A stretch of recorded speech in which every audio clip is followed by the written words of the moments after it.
You and your child have always shared a special language. When they were just an infant, it's how you knew which cry meant, "I'm hungry," and which meant, "I need a diaper change."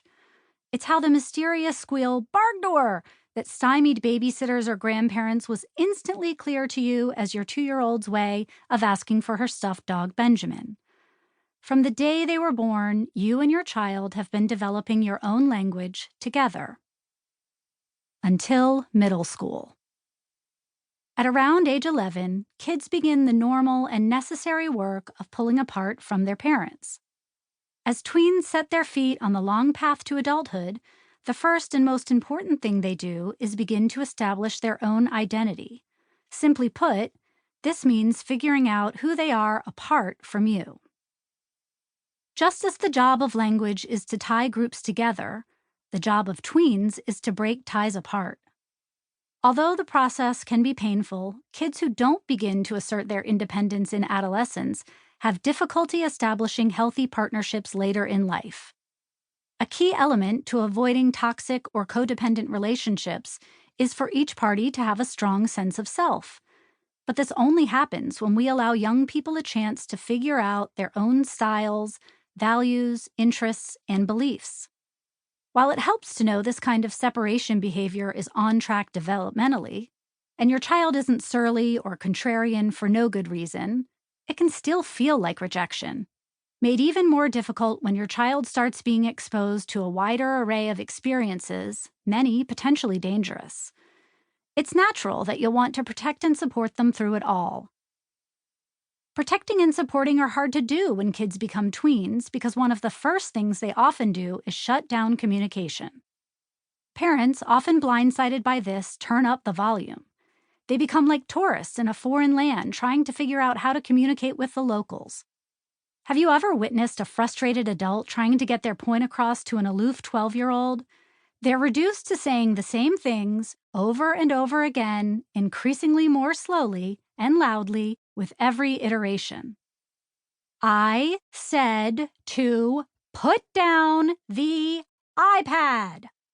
Repeating yourself, shout-talking, or slowing way down when trying to get your point across to your middle schooler are the equivalent of an American tourist in Italy adding an ah sound to the end of their words.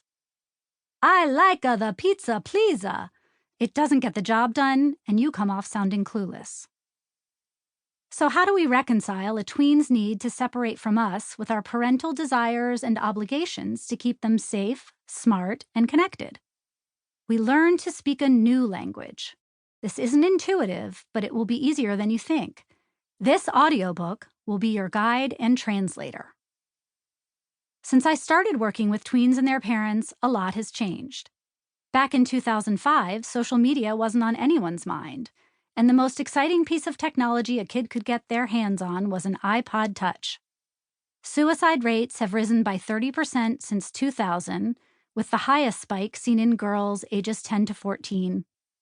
By age 15, almost 30% of teens have had at least one drink. Middle schoolers who tried vaping increased by 48% in 2018. Diagnoses of clinical depression in adolescents have increased by 37% since 2005. School shootings have become common news, and lockdown practice is a regular part of your school kid's life. But as the saying goes, the more things change, the more they stay the same. Though the lives of young adolescents seem more complicated than ever, the way to help them remains as simple, predictable, and reliable as ever. Talk with them. Not to them or at them, but with them. The kids I work with tell me the same thing. They wish their parents would talk with them more about these issues. So what stops parents from doing this? It certainly isn't a lack of desire.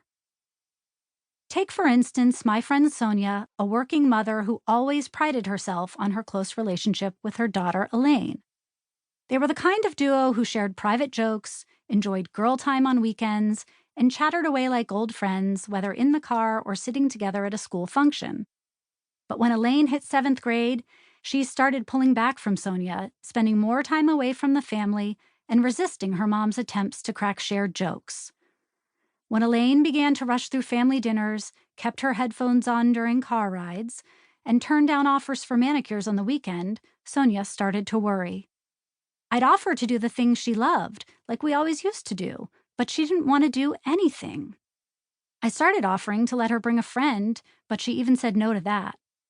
Sonia didn't want to give up on her relationship with Elaine, so she began pleading. Ultimately, her husband made a comment that Sonia was acting like she was in middle school herself, trying to get the popular girl's attention.